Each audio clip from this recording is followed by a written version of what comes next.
to make sure that you're here in the evening service. Evening service is very important, and make sure that you make it to Bible class. But tonight is a special night. The Lord is dealing with me on particular messages that I need you to be here for, and I want to anoint you tonight in what I'm calling the evening sacrifice. So I want you to be here expecting a blessing from the Lord. Everyone, let's be here tonight. I want you to turn with me, if you will. Praise the Lord. Hallelujah. Let's stand to our feet, everybody. Stand again. Amen. I want you to just thank God for the word tonight that's coming. Hallelujah. Just thank you. All over the building. Thank you. Hallelujah. Just open your mouth. Say, Lord, let your word liberate me. The Bible says you shall know the truth, and the truth will make you free. Let us praise God for the word of God that's getting ready to be preached to us. My message today is entitled, Lord, why am I going through this? You may be seated. Lord, why am I going through this? Could you open your mouth and look to the Lord and say, Lord, why am I going through this? A few things that I want to talk about this morning, and there are some things, and please stay so that you can hear the whole message and won't get partial and miss it, but there are some things that God, being God, doesn't know by experience. And I know that we say in so many times that God knows everything, and we say that God is all-knowing, but as God, as a spirit, there are some things that God does not and did not know.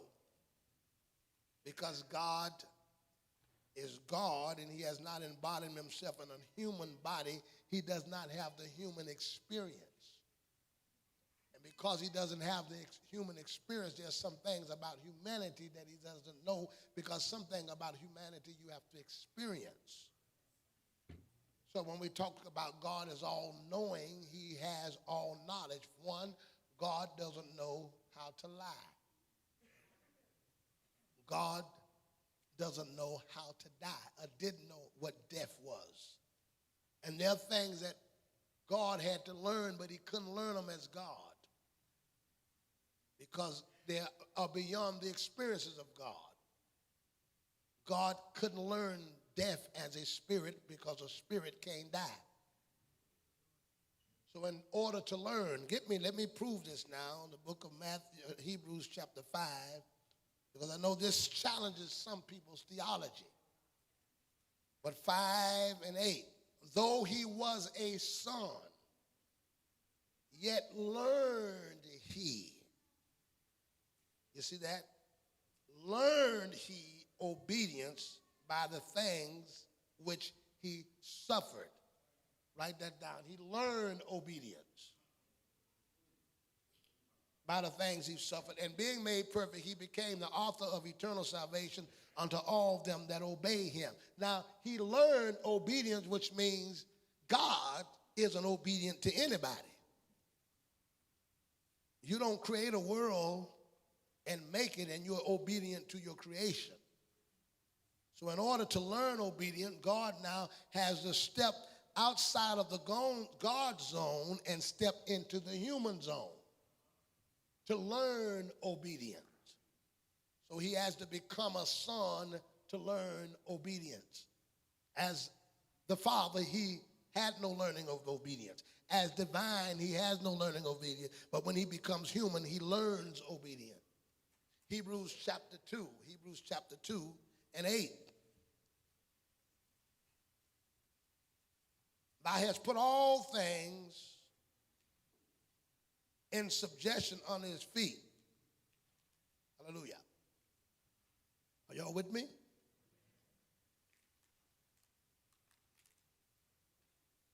For in that he put all in subjection under him, he left nothing that is not put under him. But now we see Jesus. I'm sorry, I want Philippians. Let me go to Philippians. I'm coming back to Hebrews, but let me go to Philippians. Hallelujah. go to Philippians. I'm coming back to that. Philippians 2:8. And being found, this is the only way he could do it, and being found in fashion as a what? Man, he humbled himself and became what? Obedient to what? Death, even the death of the what?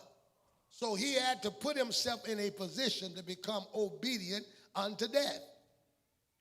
God himself is obedient to nothing. He has to be obedient to nothing. But when he steps out of the realm of humanity, of divinity, and steps in the realm of humanity, he's obedient. Just like this, I want you to say this. I want you to get this. A woman who is an adult before she gets married, once she enters into marriage, that woman who is her own woman and does not have to be subject to somebody, when she gets married, she steps out of the realm of her own independence and have to submit to that man that she's married. And if you don't want that submission, don't get married. Because once you enter into that place, you have to submit. Now, you're fine, and you don't have to do anything he says as long as you don't marry. But once you come under that, that person who their own. So God was all right as long as he's divinity. But when he became humanity, he brought himself in a place of submission. I don't have to do anything that person tells me that's at McDonald's or Burger King. When I walk in there, I'm free. But when I say I'm an employee and I take the application and go into the job, now I'm submitted under the authority. God brought himself from divinity to humanity. And when he became human, when he embodied himself in a human body, all that comes with humanity, God took on. Somebody say hallelujah. Give me John chapter 1 and 10. 1 and 10. Listen at this, John 1 and 10. But the way he carried himself, I want to talk today about why am I going through. The way he carried himself, you would not know he was God because he did not allow himself to step out of the human realm to go into divinity while he was in the earth. He was subject. And I want you to understand something. Everything that you're capable of doing, submission is obedience, is to restrain yourself from what you can do because you know that you're under submission. A wife who's a woman, you're a woman, you can do whatever you want, whenever you want, however you want it. But when you're married, even though you know you have the power to do what you want, you submit yourself with that authority to say, you know what, I've got to be subject. Even though I can cuss him out, I can go toe-to-toe with him, but I submit myself. And once I submit myself, I'm not going to break the laws of that submission. And every one of you in here, you're grown. You don't have to submit to what I'm asking you. You don't have to be the Bible study on Wednesday night like you should be, or Sunday evening service like you should be. But once you submit to me as a pastor, then I have to obey that. Now, and I should obey it in such a way, you should obey it in such a way that your husband don't know that you are a woman that's independent and have your own will. You should be so obedient under that job that they don't know that you are your own independent person, because once you're with them, you lose your will. And look at the Bible. It says in the book of John 1 and 10, he was in the world, and the world was made by him, and the world knew it not. Here is the God that has created the whole world and was in that world, and the world didn't know. He didn't stand out because when it came to being submitted, he was submitted. He didn't, when his mother told him to go home and be subject, he was subject. He didn't show out and say, I'm God, how you going to tell me what to do? He stayed into the realm of humanity so that he could represent humbleness to us today. Could you imagine God in the world and the world made by him, and he's got a mother that he's going home to be subject to? Because he didn't want it to be seen that he's God. And even today, people are still confused as whether he's God or not because he played the role so good. Because how could God, who made man, sit down and die in a body? Your husband ought not even to know that you are 25, 30. I got my own job. I got my own money. There should be such a humility. Don't y'all act like y'all can't hear me now nodding and going to sleep. Wake up. I know you hear that.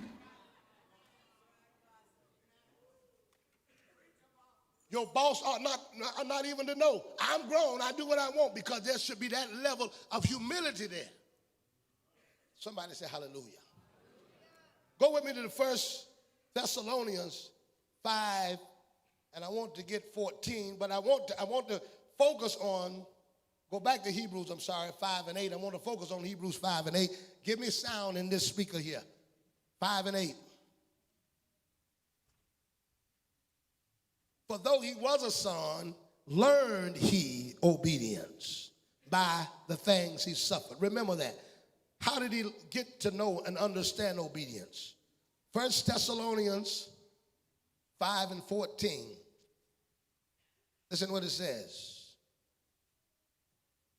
Hallelujah. Now we exhort you, brethren, warn them that are unruly, comfort the feeble, support the weak, be patient with all men. I want to say this. We live in a society that is unruly.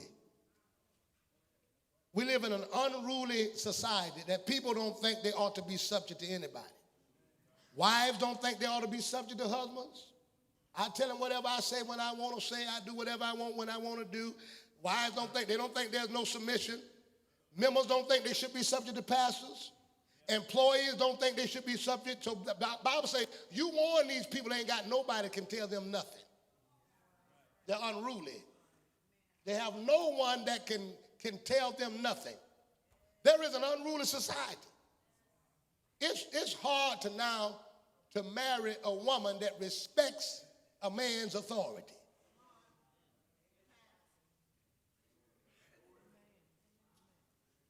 Men pay the bills, pay the car note, pay the house note, the insurance, and everything else, and he's trying to get peace and just tell the wife, honey, quiet down, don't talk to me like that, and she's still out of order.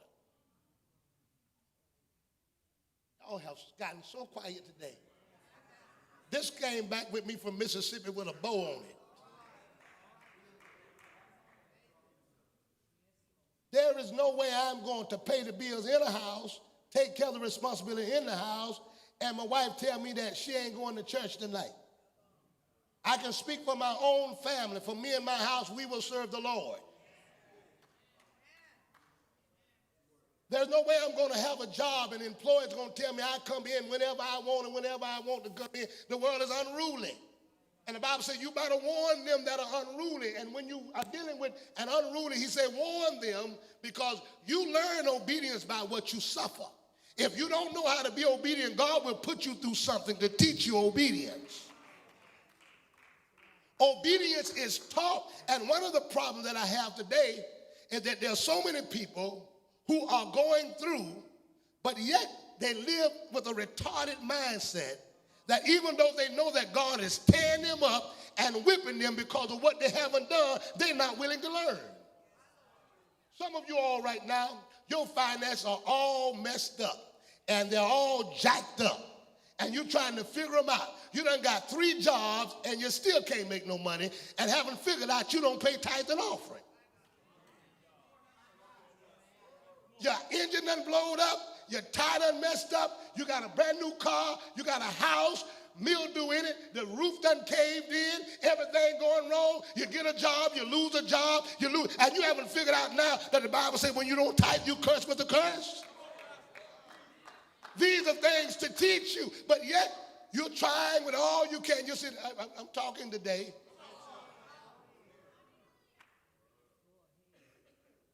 One of the things the Bible says in the book of Hebrews chapter 13 and 17, obey them that have rule over you and submit yourself, for they watch for your soul, as they must give account, that they may do it with joy and not with grief, for that is unprofitable to you.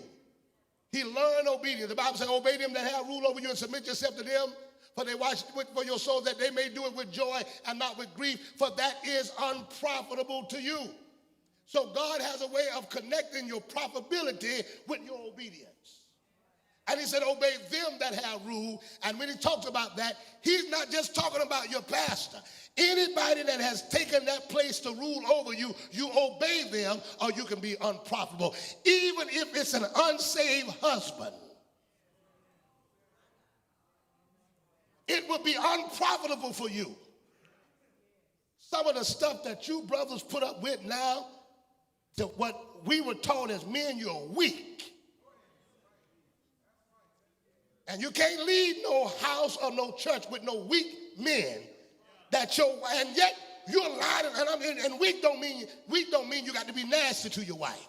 But you got to be able to know how to make some rules and get some rules and guidelines. Stand to your feet and don't turn from them. Especially when it comes down to the word of God. I wish I could take some of you brothers and send you to man's school. You want to go to Bible class and all these other colleges, you need to go to man's school.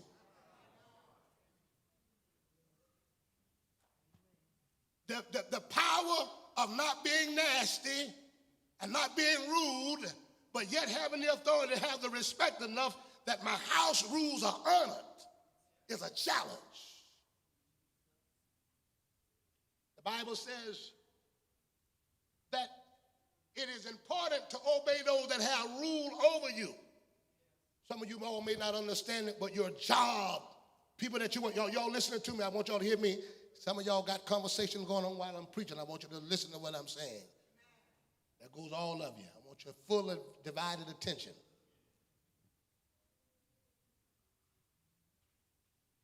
Some of you all can't get the link between what you're going through and what's happening in your life. Some sickness, some disease. Check what's over you. Jobs, husbands, pastors, anybody that's over you, see what your response is to them. Because part of that's going on. Some of you all now, even some that are dealing with things in their body physically.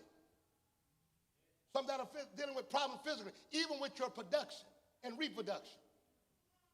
You know, David's wife, God cursed her so she couldn't have children because she disrespected David.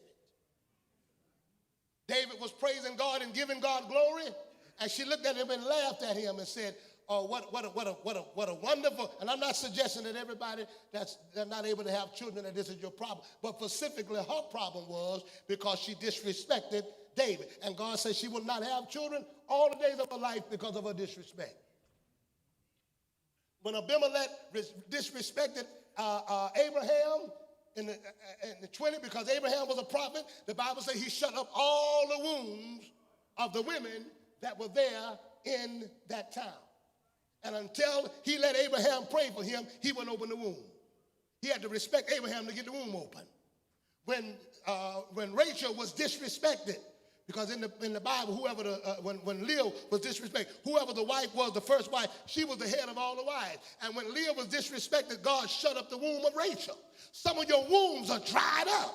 It's dried up in your finance. It's dried up in your house. It's dried up in your healing. And you might want to think some of you may not be productive because of the fact that you're unruly.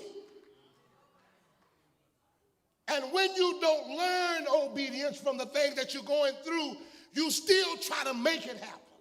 That's why some of y'all are worked down, tired.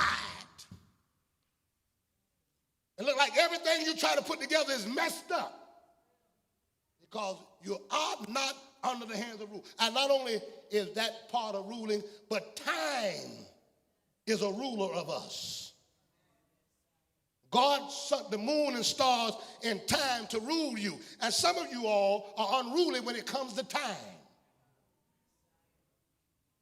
Late to church, late to Sunday school, late to your job, late to everything. Time is a ruler. And when you disrespect time, you become unprofitable. Go with me to the book of Genesis. I'm talking today. Genesis, the first chapter, 14th verse. Late preachers, late deacons, late choir members. Genesis chapter 1 and 16. And God made two great lights, the greater light to rule the day, The greater light to do what? Rule the day, and the lesser light to rule the night. And he made the stars also. Time was put in there as a ruler. And let me tell y'all something. Anybody that does not respect time does not respect people. You see, if I ask you to meet me at 7 o'clock and you come at 8 o'clock, you don't respect my time because you don't think I'm valuable. Because if you're going to make me wait, you don't think I'm valuable. So you say, oh, that's right, he got time. You don't put people who are important and say, I come whenever I want to. When you come late for your job, you don't respect your job. When you come late for your position, you don't respect your position. It's a disrespect to be late.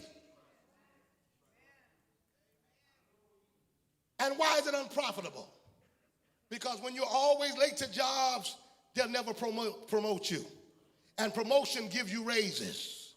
So you get raises by promotion. So if you're a person that's always late, who's going to promote late people? Who's going to give you more money? That's why the Bible said, if you're faithful over a few things, I'll make you ruler over many. God is watching how you treat time in order to bless you. Sunday school started at 11, you come at 12. Church started at 7, you come at, hey, y'all ain't saying nothing. Because time shows what you honor and what you love. Now, if you can go to work and be there at 6 o'clock a.m. in the morning, 7 o'clock for 8 hours, and can't come to Sunday school at 9:30 for an hour and a half, you've just proven that money was more important than God. God sees the respect that you give to money, but you don't give that respect to God. And you complain about coming to church for 2 or 3 hours, but you go 5 days a week for 8 hours. And you've been going for 365 days, going back to work, and you can't make a week's revival or a week's anniversary. God looks at that.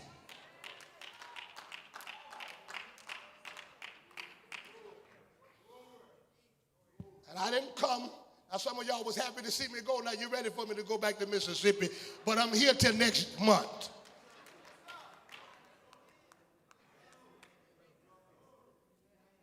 He watch you rushing and rushing and rushing and rushing to get in there for 40 hours a week and tipping-toeing to get to the house of God. Shows what we love. Shows what we respect. And there's certain miracles. They happen at a certain time. Oh, if we all met here at the same time, there things could happen. There's a season that God wishes to bless you. That angel that came, it was a certain time that he came. And whoever stepped in the water first could get the miracle. Some miracles work with time. I want you to wait 7 days, then march around the wall. There's some things, it came to pass in Acts chapter 3, at the hour of prayer. There are times that are set for God to move. Times that are set. Somebody say hallelujah. And God, can you put your hand together and give God praises? Ephesians chapter 6, young people, God is trying to teach you through obedience. Some of you all are having hard times in relationships, being dogged out.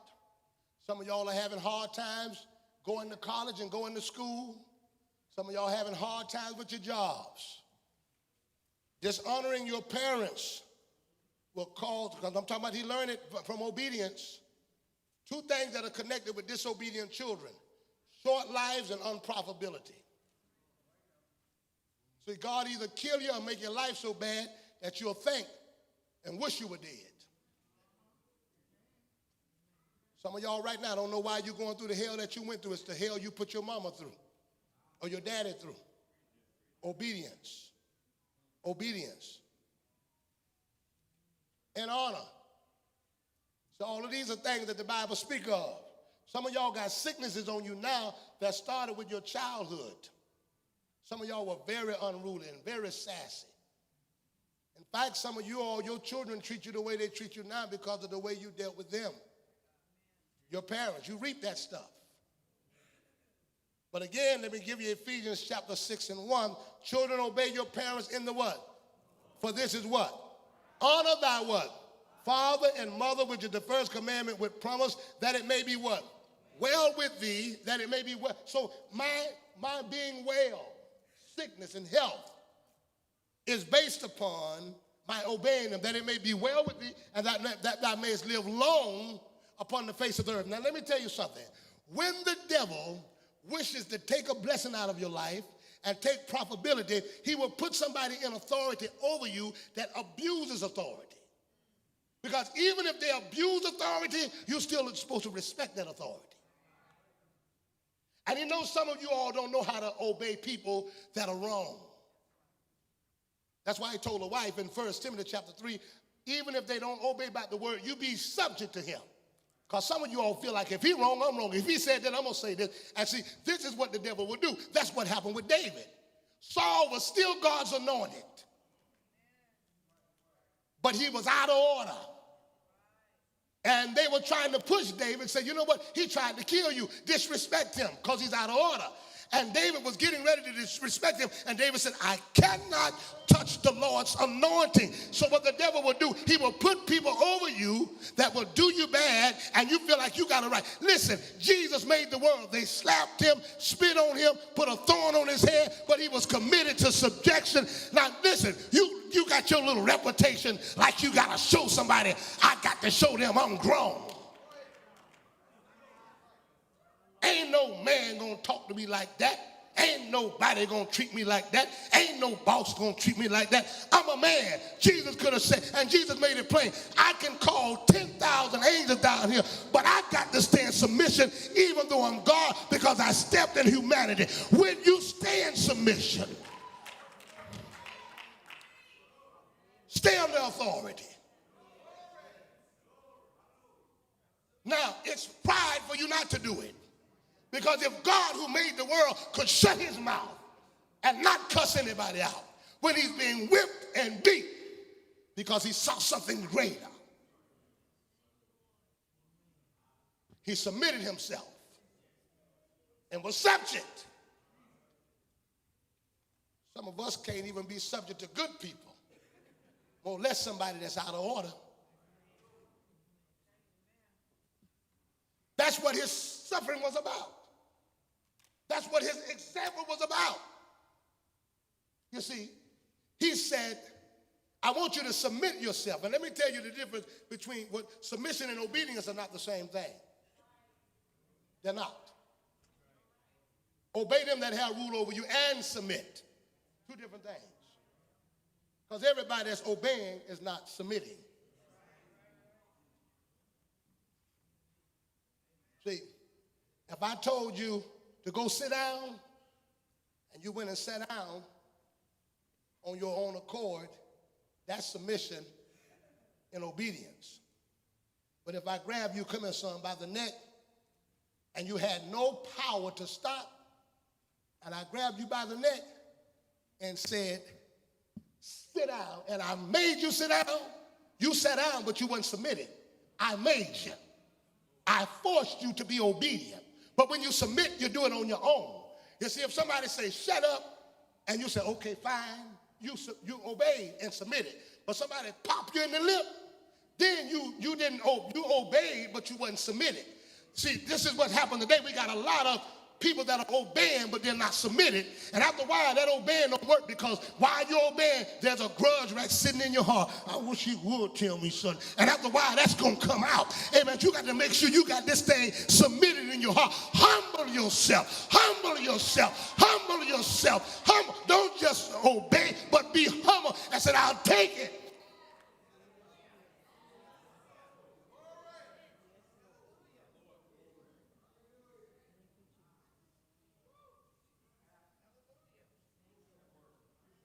That's when you know it's submission. Because when that boss tell you, hey, I don't want to hear nothing else, go over there and do what you're supposed to do, you can say, I can get another job. I ain't got to listen to none of that. But that ain't submission. That's why God put you in those territories, so you can learn obedience. And see, what you want to do, you want to keep jumping from each job, and you think it means you need a job change. God said, no, I'm trying to teach you something. So everywhere you go, you find the same kind of people everywhere. You done went from Geico to State Farm to Burger King to McDonald's and get the same kind of job. You ain't figured out yet. God trying to teach you how to shut your mouth. You leave this church and go to another church and another church. Get in the choir, and now you think it's people. I don't know why. Everywhere I go, people look like they pick on me. No, that ain't it. Everywhere you go, God's trying to teach you something. Teach you submission. Teach you humility. Teach you how to yield.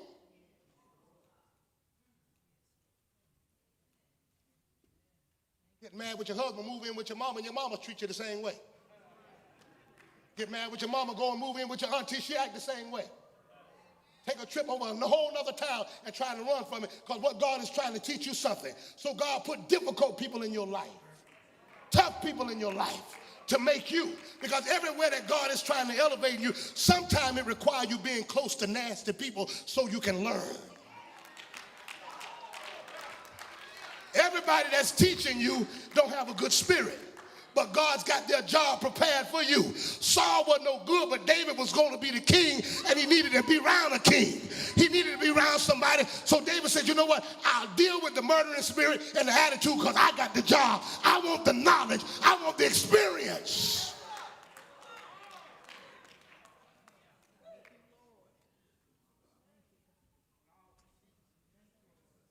God said, I want to learn what I don't know. I want to learn. And he learned obedience by the things that he suffered. Somebody say hallelujah. Some of y'all got a devil in your life. I said some of y'all have a devil in your life. Titus chapter 2 and 4. That they may teach the young women to be sober and to love their husbands, to love their children, to be discreet, chaste, keepers at home, good, obedient to their own husband. Let me just deal with obedience a while. Boy, I know this ain't the typical message. Obedience is even when you don't want to do it. See, when obedience is based upon, and I know 9:30 Sunday school is a challenge for some of y'all. Y'all don't want to do it. 7 o'clock is a challenge. Wednesday night is a challenge. Going to work, doing what those people ask you to do 8 hours is a challenge. Being married to a husband is a challenge. But obedience is not based upon how I feel. Obedience is based upon I have someone that has authority over me, and they can tell me to do something that I don't want to do, and I have to submit to that. Now, if y'all don't want that, don't get married.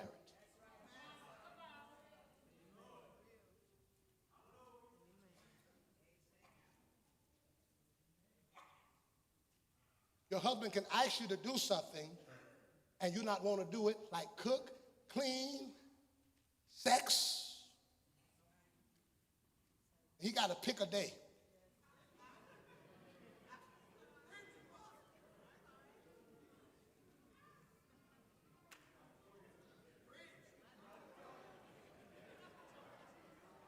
I want you to cook me something to eat. I'm tired. But you got to press beyond that. Who wants to die?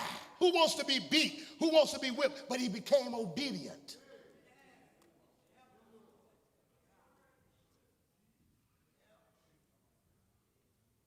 Pastors, jobs, husbands.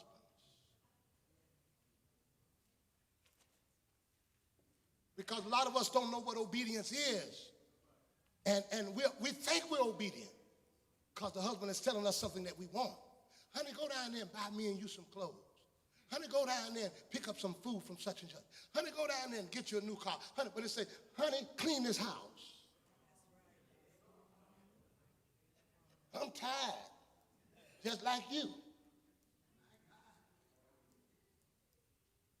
Honey, I don't want you to say anything.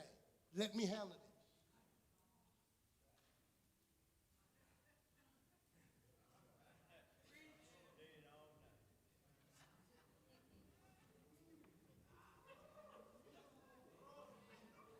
You can hear you out the door.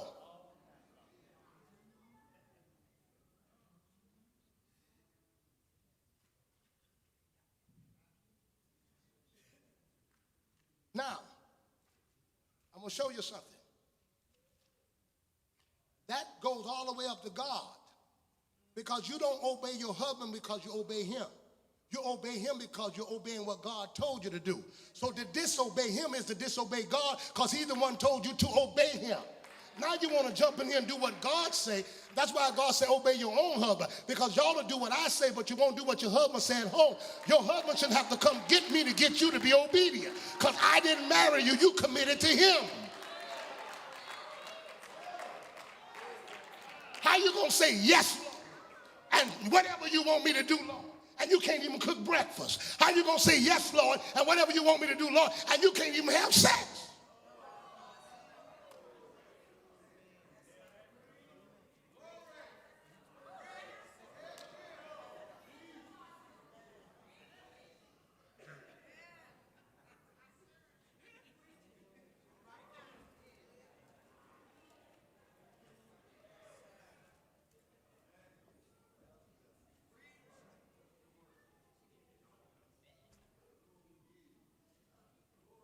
Listen, some of you are suffering in your marriage, suffering in your home, suffering in your body, suffering in your finance, and you still haven't learned what it's coming from.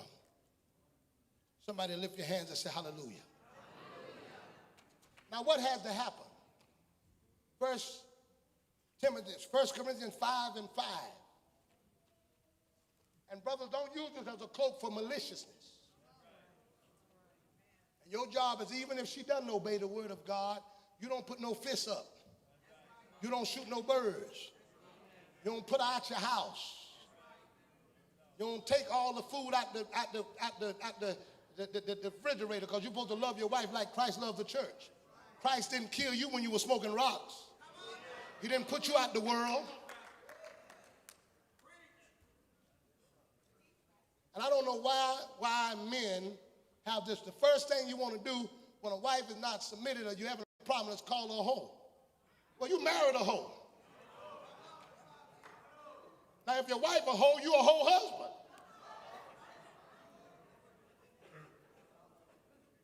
That means you were ignorant, because the Bible says he that found a wife. How dare you insult your own self? They got the word they call wives, B-I-T-C-H now, which is a dog. That means that you've been mating with a dog. And then your child is a mutt then.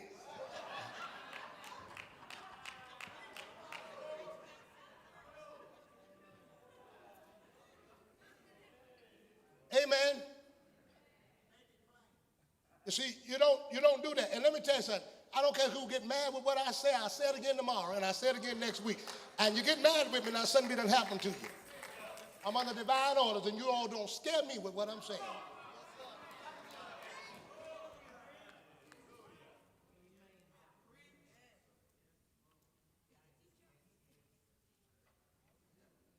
And I want you to hear me good. I'm not biting my tongue at what I'm saying. 1 Corinthians chapter 5. What God does then when we are in a situation that he's trying to teach us obedience, God puts us into the hands of Satan. He will take a child of God and give them over to Satan for Satan to chastise them so that they can learn. And some of you all have been put in the hands of Satan to teach a lesson. 1 Corinthians chapter 5 and 5. To deliver such a one unto Satan for the destruction of the flesh, that the spirit may be saved in the day of the Lord Jesus. So what the Lord says, I got a man here that he won't stop fornicating, he won't obey what I'm saying. And Paul said, and it is with anything, because God does not always get rid of you when you're in sin. God still loves you. And all sin don't lead to your disassociation with God. When God loves you, he lets you get in sin. He let the sin hurt the flesh so that the spirit could be saved. So he'll let you get in a relationship and somebody dog you out so your spirit can get right. He lets you experience heartbreak. He lets you experience disease. He lets you experience hurt. He let all these things come upon you so that that chastisement will say, you know what? It hurt me here, but my spirit. And some of y'all are wondering why you're dealing with some of the things that you're dealing with now. Some of the hurts and heartbreak. You married that person when I told you you shouldn't have married her. I told you that they weren't ready. And I told you that you weren't ready. And you still did what you shouldn't have done. Now the house is in an uproar, and then you talking about, pray for me. You got to get that whooping. God got to whoop you. See, if he don't chastise you, you'll think it's all right. Some of us have come back to God with spots, whips, black eyes, missing teeth, hurt. But some of us, God has done enough to us that now that I'm here, I'm saying, God, you'll never get me to leave you again. There's some of us, and see, so some of y'all don't know why, but that pain that you're suffering and what you're going through right now and what you're dealing with what now, that's only God dealing with you. That's only God trying to save the spirit. Now when I look at the chastisement of God, I look at it and thank him because he could have killed me. But instead of killing me, he whipped me. He could have destroyed me, but instead of destroying me, he whipped me. I think there's some things that you ought to thank God that God didn't go full throttle on. Amen. I know that God was dealing with me, but I was too disobedient and too rebellious, but God didn't let me die in that car accident. God didn't let dope kill me. And so now I know I'm a son.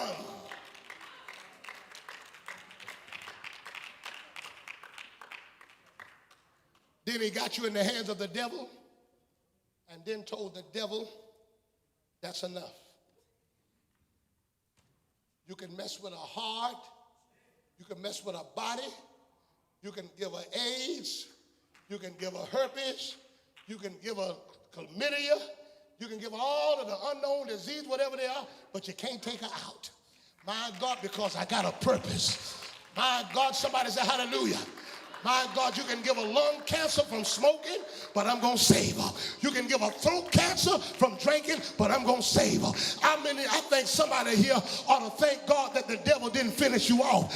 And that's how you know that you're a son of God, because I'm still alive. There's still a part of me wants salvation. There's still a part of me want to be saved. Yes, I got hurt.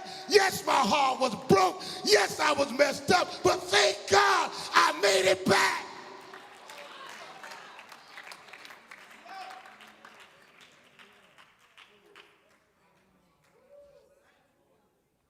How many of y'all been through some stuff, but it didn't finish you off? How many of you thank God for some lessons that you learned? How many of y'all still learning some stuff? My God, you ought to give God praises and say hallelujah. In fact, let me tell you something. I think some of you all here today that's dealing with cancer. And sometimes when you get in church, the devil will tell you, you're in service and now you're saved. Why are you dealing with this sickness? Why are you dealing with that? But I think some of you all, like Sister Laura yourself, you lived a pretty sinful life. You talked about it. She suffered with throat cancer. Jackie did a lot of smoking. I mean, she was a chain smoker. You're dealing with cancer now. Some of y'all dealing with things that's in your body now. And even though you got saved, some of the afflictions of what you had in your flesh followed you. Because God wanted you to know, said, I care more about your flesh. Because what I could have done, I could have let your spirit die and your soul die, but I kept you alive and let you experience some of the difficulties of the world. That's why when I come to church, I know how to praise him. Because I say, even though I'm dealing with some of the stuff that haunted me in the past, I know how to deal with it because I'm saved. I thank God that I'm saved. Somebody say hallelujah. And if I'll praise God for saving me, God will come back and heal me. If I praise God for saving me, God will come back and deliver me. Can somebody give God a praise and say hallelujah? Can you praise God and say thank you?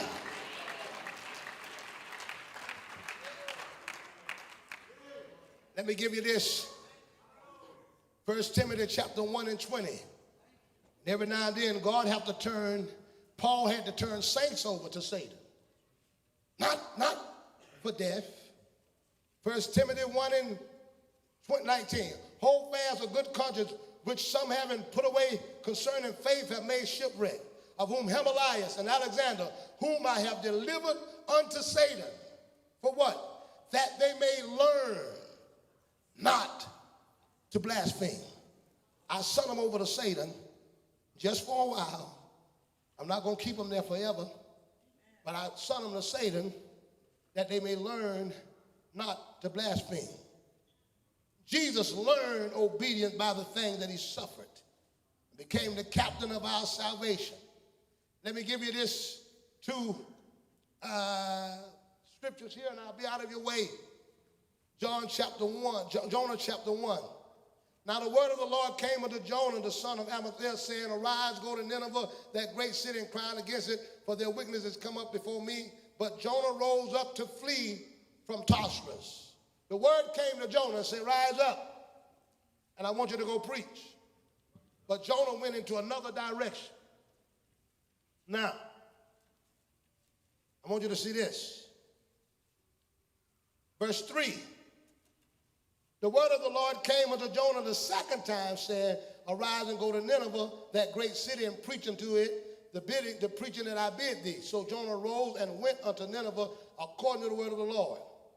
Jonah 1 says, now the word of the Lord came, Jonah 1 and 1, to Jonah, to the son of Amittai, saying, Arise and go to Nineveh, that great city, and cry against it, for the wickedness has come up before me. But Jonah rose and up to flee to Tarshish. First time God came to Jonah and said, I want you to go to Nineveh, Jonah went to Tarshish. And let me tell you something. There's a lot of people in here that God has told you something to do, and you have headed to Tarshish. We skip chapter 2 and go to chapter 3, and it says God came to Jonah the second time and said, go to Nineveh. This time, Jonah went directly where God wanted him to do.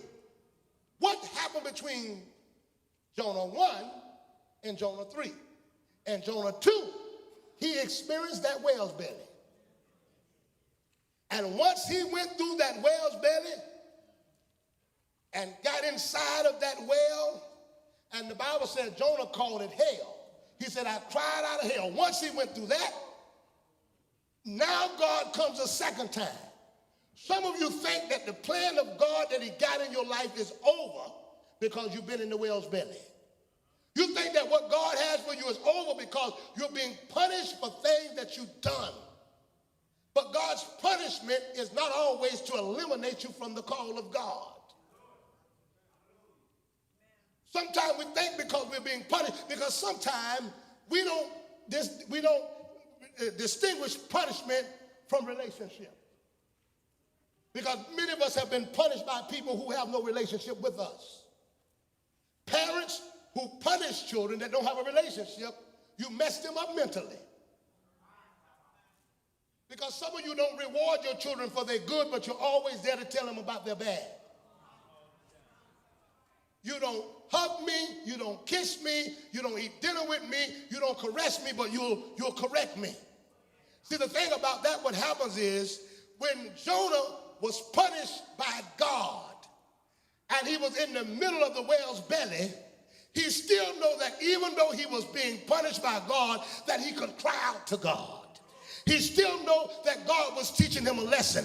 And I want to tell somebody who's in the middle of something right now. You're in the middle of a financial crisis. You're in the middle of sickness. You're in the middle, feel like your mind is about to leave you. Even out of the middle of what you're going through, you can cry out to God, and God will deliver you out of it. Somebody say hallelujah.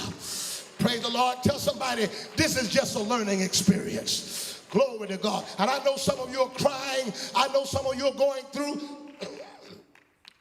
I know some of you are suffering, but I want to tell you something.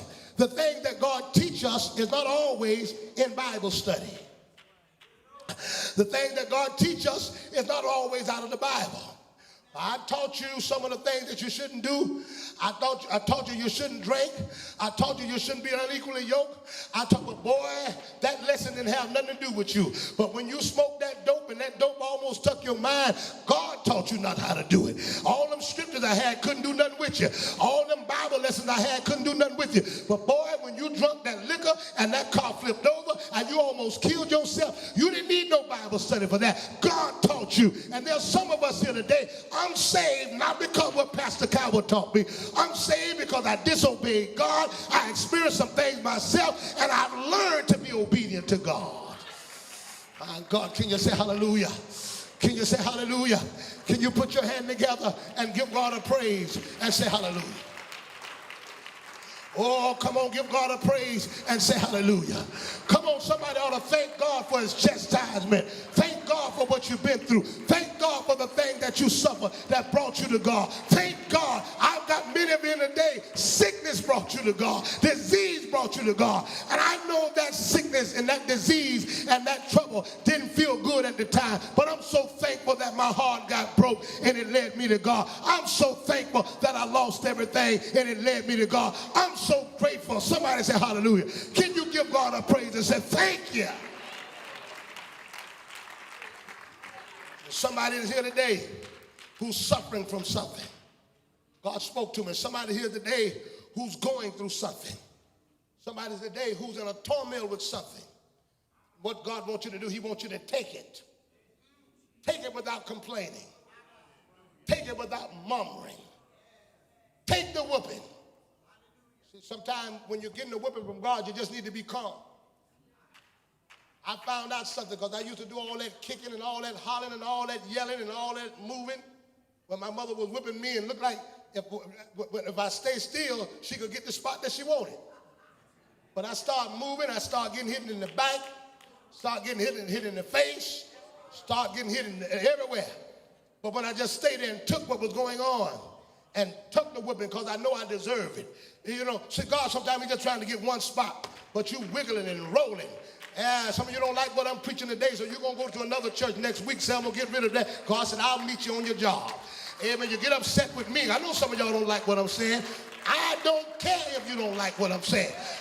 You try to get out of here, I ain't going to listen to that, I ain't going to hear that, but you're going to go somewhere and God going to deal with you. God going to show you how to be obedient. So you can wiggle out of this job. You can run from Publix to Wendy's and from Wendy's to McDonald's, from McDonald's to Checkers, wherever you go. God's got that belt waiting on you. It ain't till you just say, Lord, I surrender. It ain't till you just say, Lord, yes. And Jesus had to get to the point. See, obedience is about a will. Obedience is about a will. You see, a horse is a rough beast. It's a rough animal. It's bigger than man. It's larger than man. Amen. But a man can get on a horse and ride him until he break him. Amen. You know, they get on that horse, and that horse, he just bucks and bucks. He keeps throwing that man off and bucks and bucks. He keeps throwing that man off. See, you don't understand. God is trying to teach you submission. Amen. He put you in your mama house. You bucked her off. Got married. You bucked your husband off. Got a job. You bucked them off. God said, I tell you what, I'm going to put that sickness on you, and I'm going to stay there till you learn how to say yes, Lord. Until you learn how to say yes. And let me tell y'all, some of y'all done bucked everybody off. You bucked your husband off. You're by yourself. You ain't connected with him. You bucked your mama off. But God said, I'm going to ride you until you say yes, yes, yes, yes to the Lord. Amen. Somebody say hallelujah. Somebody say hallelujah. Come on, lift your hands and say hallelujah. Something gonna jump on you. Something gonna jump on you. I know some of you all, amen, let me tell you something. I'm dealing sometime with pastoring. I'm dealing with some unruly, hard people. Some of y'all in here, you think you know just as much as I know as a pastor. Some of you, you think you know just as much as your husband know. Ain't nobody gonna tell you nothing. The brothers can't tell you where to park. Amen. Ushers can't tell you where to sit. Y'all ain't saying what I'm saying. Amen. Because you're grown and you know this. But God's got something that can humble you. God got something that can settle you. God's got something. It may be sickness. It may be disease. God's been trying to get some of you to pray. I call a prayer meeting. You won't come to prayer meeting. Amen. The praying women ask you to pray. You won't pray. But boy, if that cancer cancer sit on your body. It's going to ride you. I ain't going to have to tell y'all to get the Monday night prayer. God will put something on you that forces you to pray. God will put something on you that forces you to fast.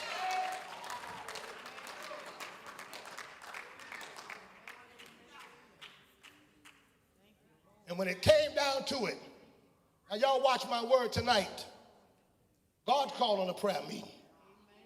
He called in one. I say he called in one. When it came down to it, the very end of Jesus going to Calvary, it was about will. The prayer before Calvary was about will. Jesus began his prayer saying, Father,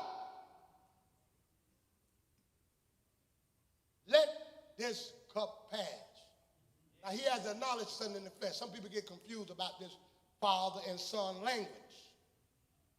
And the reason God comes as a father and comes as a son, because he knows that's the only relationship we understand as humans. He didn't do that because he had a literal father, mother. He needed to be an example.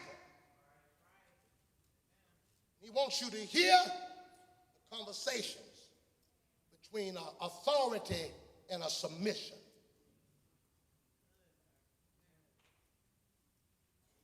Because I know in your life, you're going to have a father and son relationship. Now, we're hearing a prayer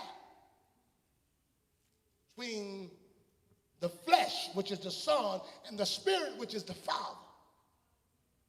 Now listen to me. And the prayer is, if it's possible, I don't want to go through this. Let this cup pass, because this is death. But nevertheless, not what I want. Lord, if it's possible, make this man act right. If it's possible, let my family treat me right. If it's possible, let me have a good boss. But if not my will. You suffered something in a job with a boss as their clinical manager, I think. You managed the facility. But had you not been in management and submitted, you came months and months and months and months. Pastor, this is rough. Pastor, this is rough. Pastor, should I say, stay a little while longer. Put it in just a little while longer. Had you not stayed there, the experience you need to manage your own clinic, you wouldn't have got. But you stayed there to learn it. Now, when I get that experience that I got, when you're there teaching or running the clinic, thank you for the test.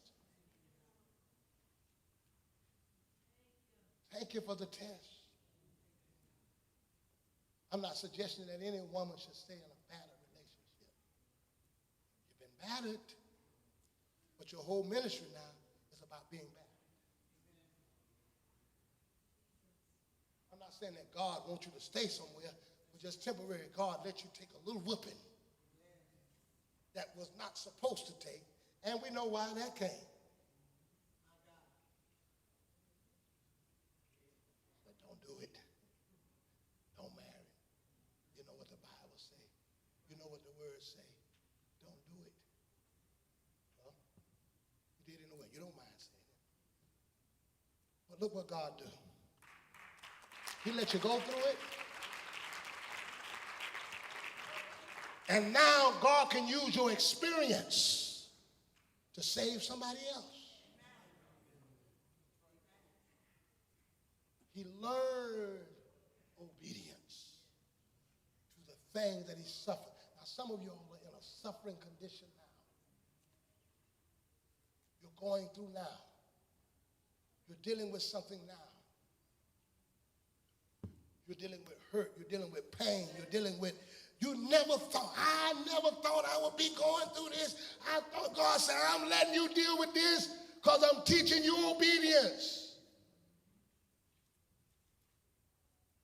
How do you know that you learned it? When you surrender to God and said, I got it. I know why I'm going through it.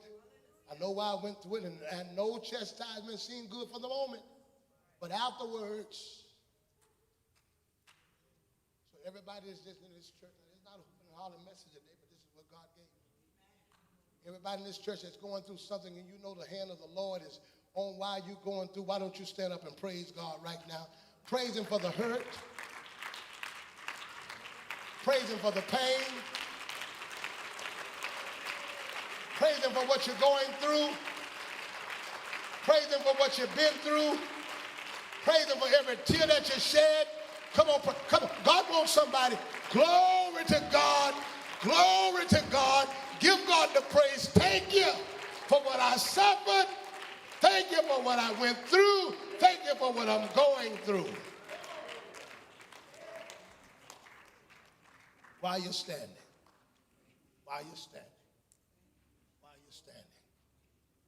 While you're standing. Listen at this. One of the things the Bible says is obedience is better than sacrifice.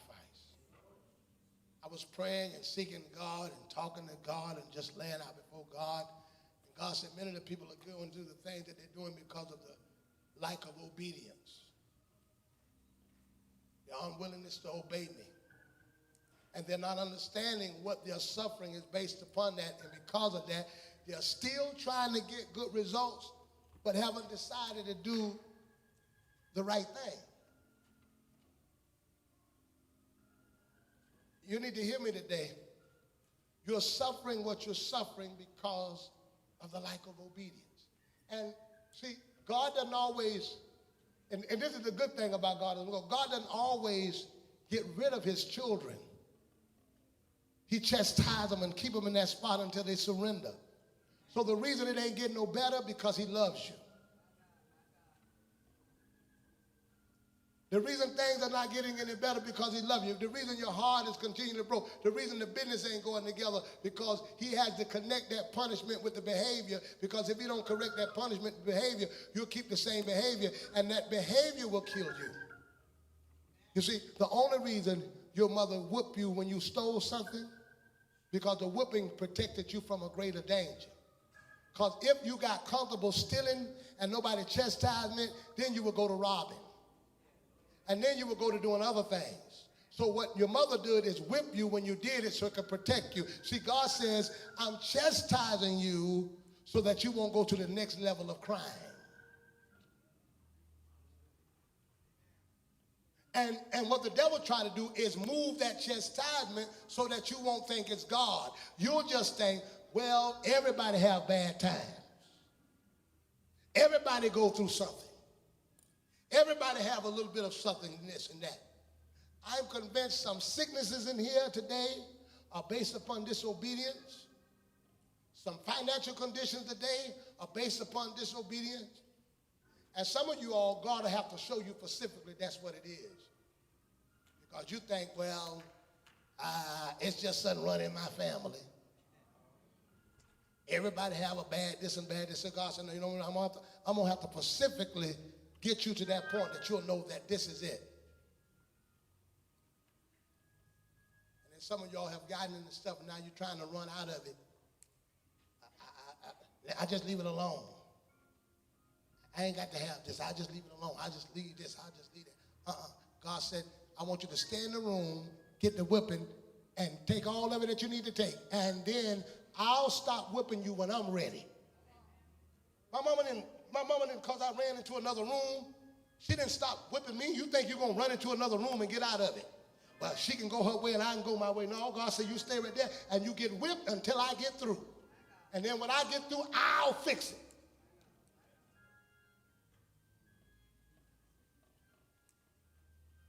You decided you was going to go on your own and didn't acknowledge God. Decided you was going to do your own thing. decided you was going to go out in the world and live like the world, and God let something happen. God, will you take the pain out my heart? Would you take that pain, that void? Lord, my heart is broken. Will you heal it? And ain't nothing like being heartbroken. Will you heal it? When God say, nope, I ain't moving it.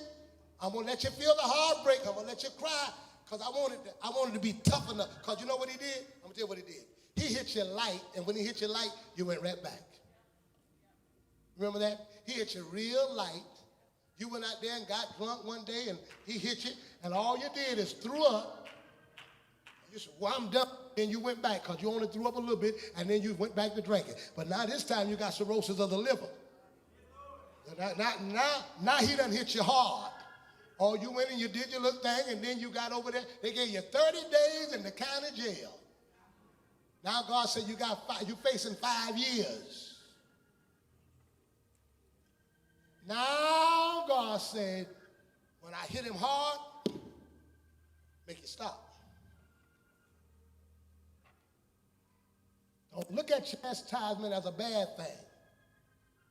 Some of y'all right now, I want to hear y'all. Some of y'all are going through so bad financially, your money all messed up. You ain't paid tithe in 6 months.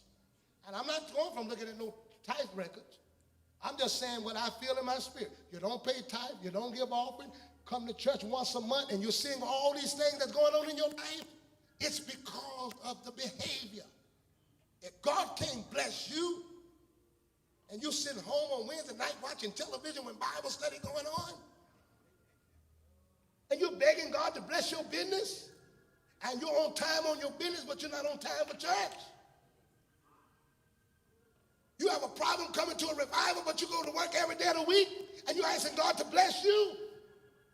You miss Sunday night, and you're home watching television on a Sunday night when the services of the Lord are going on.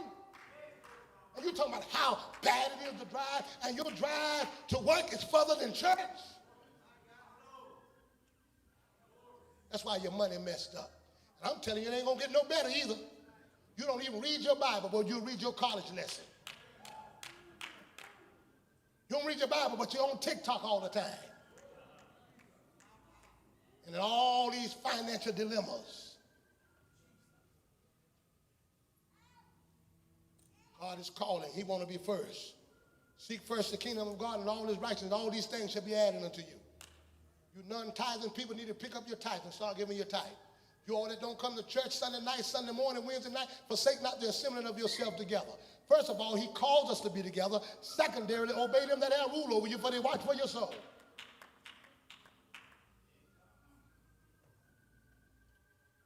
This is a morning of repentance. This is a morning to come to God and say, the Lord, here I am. I hear you talking with me. I hear you dealing with me. And God, I want to commit because I don't want to learn it through the things that I'm suffering. And if I am suffering through something, God, here I am. Here I am. I'm coming to you, Lord. I want to make it clean. I want to do right about you so that I can experience the blessings of God. If I committed to the prayer ministry, let me be committed to it. If I committed to being a part of the choir, let me be committed to it. If I committed to be a part of the usher board, let me be committed to it. You all that are hearing this word have touched your heart. This is not one of those hooping and hollering message, but this touched your heart, and you know that God is saying something to you. I want you to step out of your seat. Step out of your seat, wherever you are. Step out of your seat. God is dealing with you. The lesson to let God know. The lesson to let God know that I know you're dealing with me. I know this word is dealing with me. This word is speaking to me. I want you to come. Thank you, Jesus. Just come a little closer. You all that are here. Thank you, Jesus.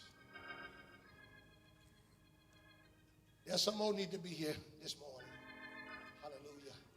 Thank you, Jesus. Am I suffering through something? Am I going through something?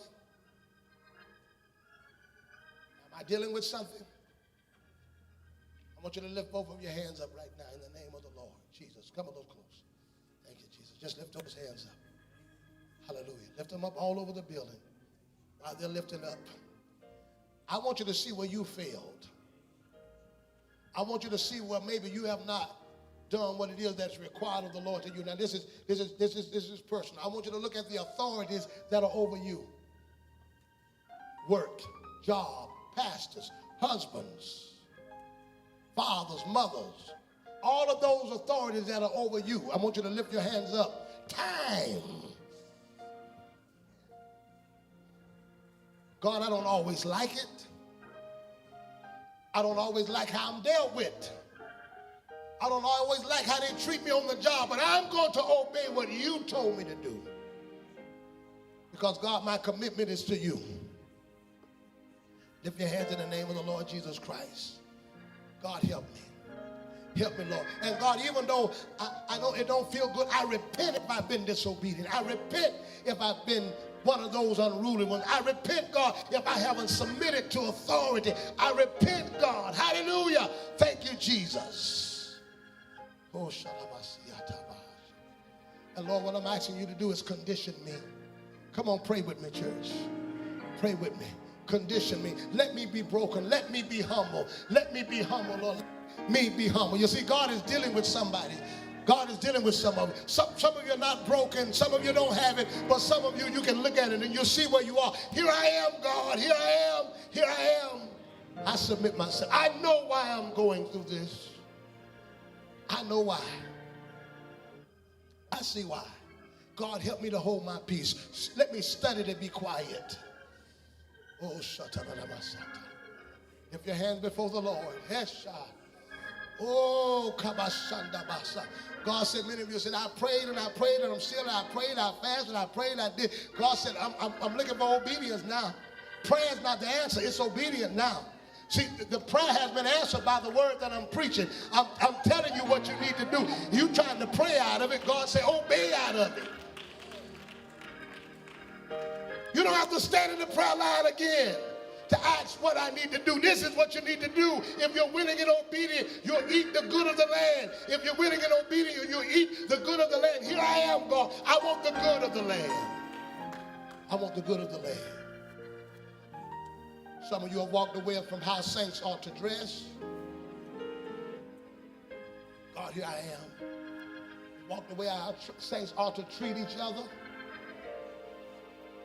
How we respond to each other.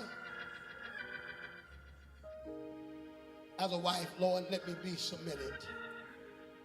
As a member, Lord, let me be submitted. Let me hold my peace, Lord. God, I commit back, God, where I haven't been faithful in my tithing. I've been faithful in service. I haven't been faithful in prayer. I haven't been faithful in the kingdom. God is moving today. Here I am. God, I recommit. I recommit in the name of Jesus. I went about it. I did it my own way. I did my own thing. And God, I'm suffering and I'm hurting. I'm going through, Jesus, hallelujah. I'm going through worse than I've ever been through before, Jesus. I need you to regulate my mind. Give me my mind back. Give me my thoughts back. Give me my peace back. In the name of Jesus, here I am, God. Here I am, God. Here I am. I ain't fighting with you no more. I ain't struggling with you no more. I'm not battling with you no more.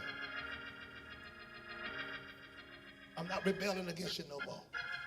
I'm saying yes. Money's messed up. House messed up. Body messed up. In the name of Jesus. Here I am. Here I am. Lift your hands up. Just talk to God. There's an open repentance tonight. Just open up to God. Open up to God.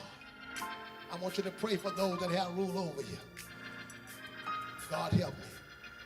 Thank you, Jesus. Help me, Lord. Help me. Lord, I submit.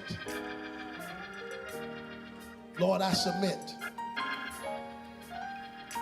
As the Son of God, if you submitted to humility, as you submitted to a whooping, as you submitted to a crown, you submitted, Lord, I submit. I submit. I submit. Lift both hands, Lord, I surrender.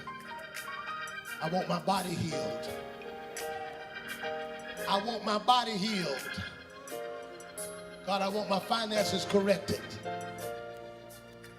I want my children delivered. God, I'm submitting, I'm repenting in the name of Jesus. Oh, my son. I need deliverance in my life. I'm going to do what you want me to do. Yes, Lord, I'm going to humble myself. I've been through enough now. I've been through enough. I've been through enough. I've been through enough. I've been through enough. I've been through enough. I've been through enough pain. I've been through enough suffering. I've been through enough disease. I've been through enough heartache. God, I'm saying yes. I'm here because I've been disobedient. I'll obey now. I'll obey. I'll serve you. I'll live for you. I'll do whatever it is you require of me. Come on, God is touching somebody. God is touching somebody. No more. I won't fight you no more. I won't fight you no more. I won't rebel no more. I won't walk in disobedience no more. I'm saying yes, Lord. I give up my own will, not my will. But thy will be done. In the name of Jesus. In the name of Jesus. Oh, Shatabanasa.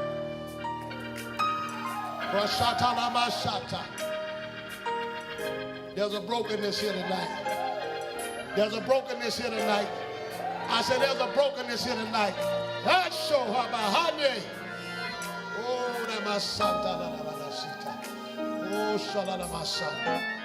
God, I'm going to keep my mouth closed. I'm going to keep my mouth closed. I'm going to let you deal with it. I'm going to let you fight my battle. I'm going to let you fight it. I'm going to let you fight it. I'm going to give it to you. I'm going to give it to you. I'm not going to do it on my own anymore. Jesus, I'm going to give up everything I need to give up. I'm going to surrender everything. Hallelujah.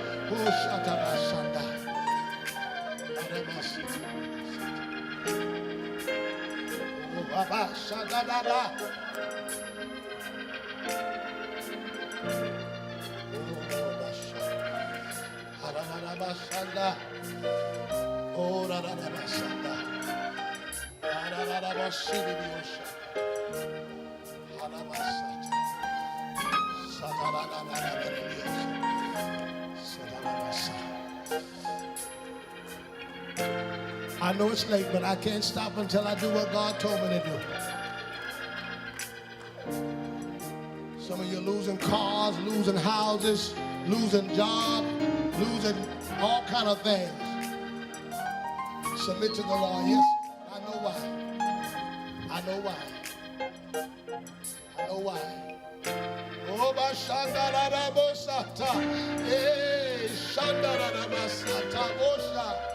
hallelujah. Oh,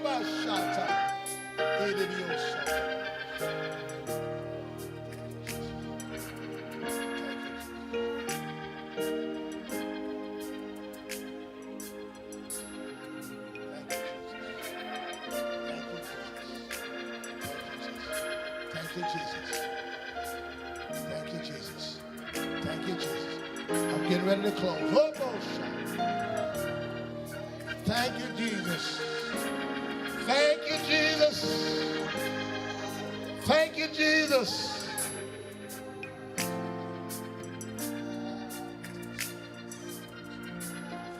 I'm going to say this as I get ready to go. I got 2 or 3 things the Lord had me to do as I get ready to go. The Lord had some lepers that came to him. It's 10 lepers.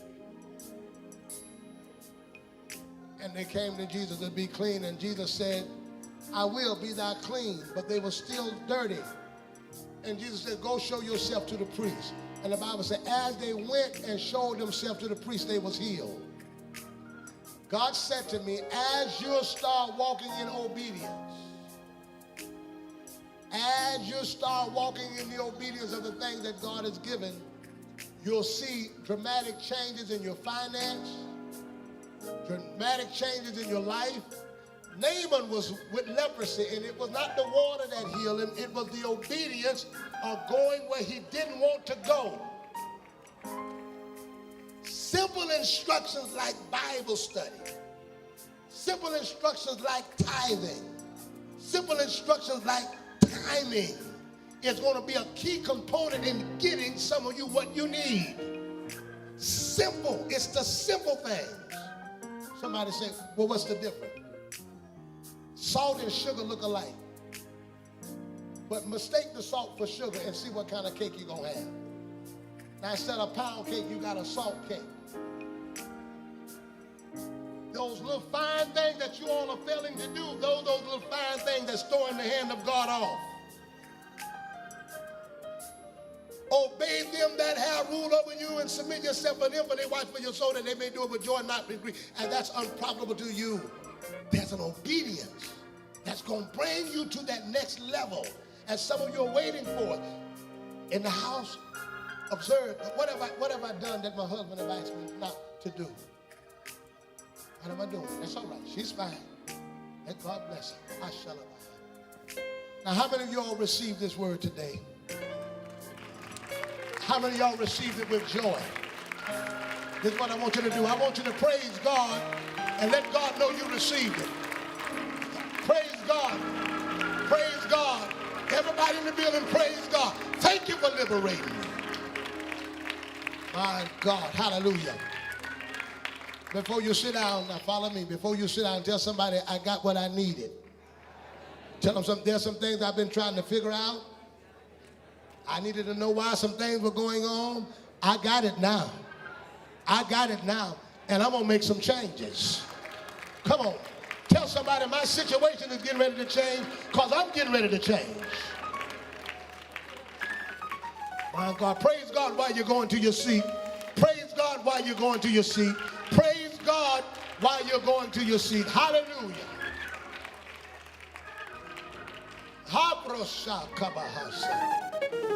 Listen as I get ready to go. Somebody give him glory. Give him glory. Come on, praise God. Everybody in the building, give God glory. Give God praise. If you're here today and you have not been given tithe, I want you to get your tithe offering up and bring it up tonight.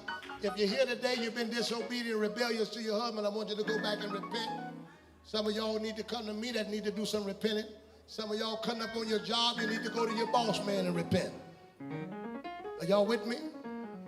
And change that behavior and watch God do something for you. Change that behavior and watch a breakthrough come in your money. Change that behavior and watch something happen to your sicknesses in your body and diseases. Change that behavior and watch you see some checks in the mail. Change that behavior and watch the windows of heaven open and pour out blessings. Somebody say hallelujah. Come on, give God a praise and say hallelujah.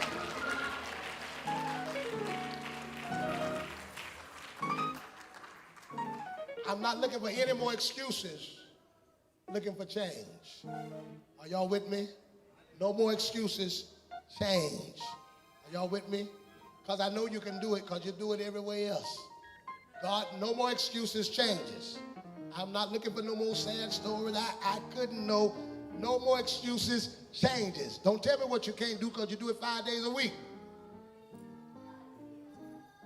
Looking for change. If you're here, you have not, as I said, thank God for, praise the Lord, what God is doing, Sister King, Brother King. Press your way out. Thank God for you. Amen. Everybody give him praises. Now, how many guests we have today? All of our guests that are in the building, stand to your feet. All of our guests that are in the building, stand to your feet. Stand to your feet. If you're a guest with us today. All of the guests. Now, all of the guests that's going to stay and eat with us, let me see your hand. We have a restaurant there. We like to treat you to eat with us. If you're going to eat with us, lift your hands.